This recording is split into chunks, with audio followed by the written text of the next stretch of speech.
Welcome to episode 27 of FTCE Seminar, a teacher certification podcast. I'm your host, Mercedes Musto. In today's episode, I'll be talking about the FTCE General Knowledge Reading Subtest. This is part 6 of a multi-series review of what you need to know to pass the reading section of the GK. Today, we're going to talk about tone. This has to do with analyzing specific word choices in a way that reveals the author's attitude. Yeah, that's right, I said attitude. And what I mean by that is like the writer's mood and feelings are conveyed through the types of words they use in their writing. Today, I will teach you how to become a tone detective when you're reading a text or passage. So let's get started. Concept number 1, author's tone. ThoughtCo.com defines tone as the author or writer's attitude towards the topic they've written about.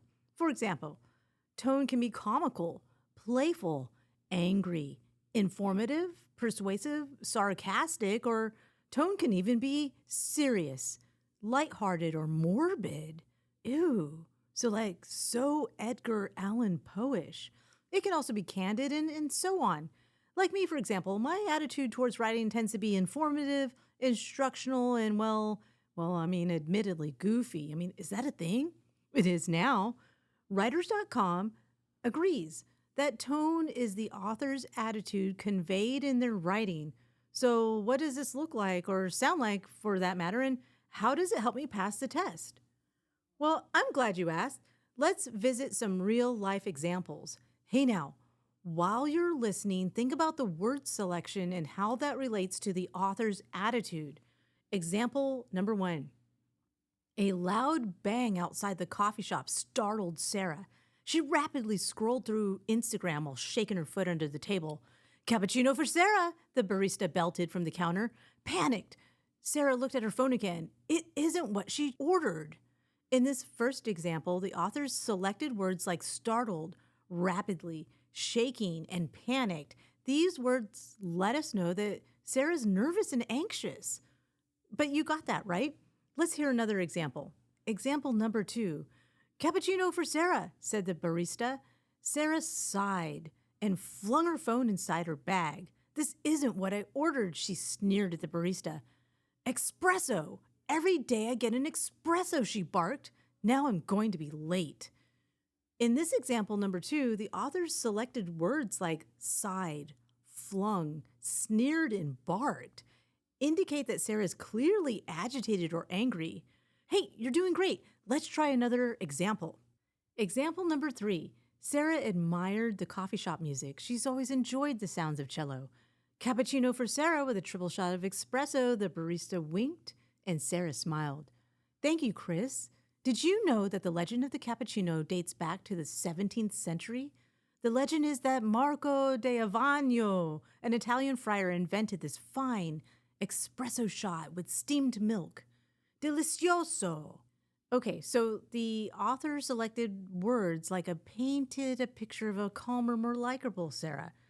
The author indicated in this description nice music and a winking barista. But then Sarah starts giving an informative or educational speech about cappuccinos.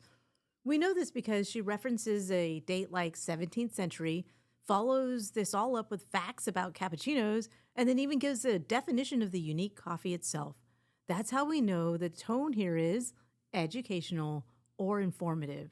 Example number 4.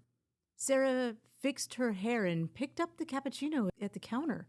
The steamed milk was frothed with a beautiful heart design in the center. She blushed and looked up at the barista, who was smiling.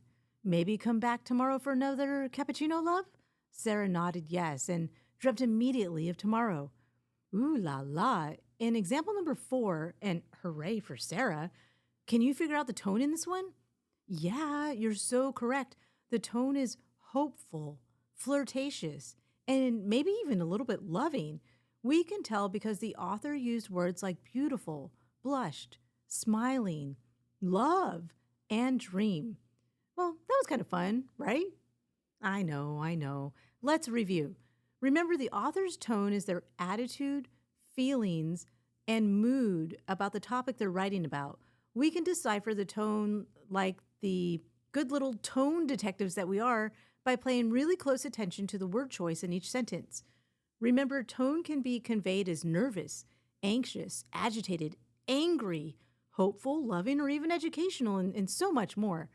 Being able to identify tone within the text will help you understand the craft and structure of the passages on the reading portion of the General Knowledge test. In fact, being able to use all these reading skills will help you improve with every portion of the exam because reading's involved.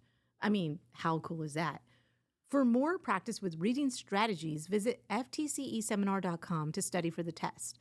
The most important thing is to start studying today so you can pass the teacher certification exam. Well, what are you waiting for?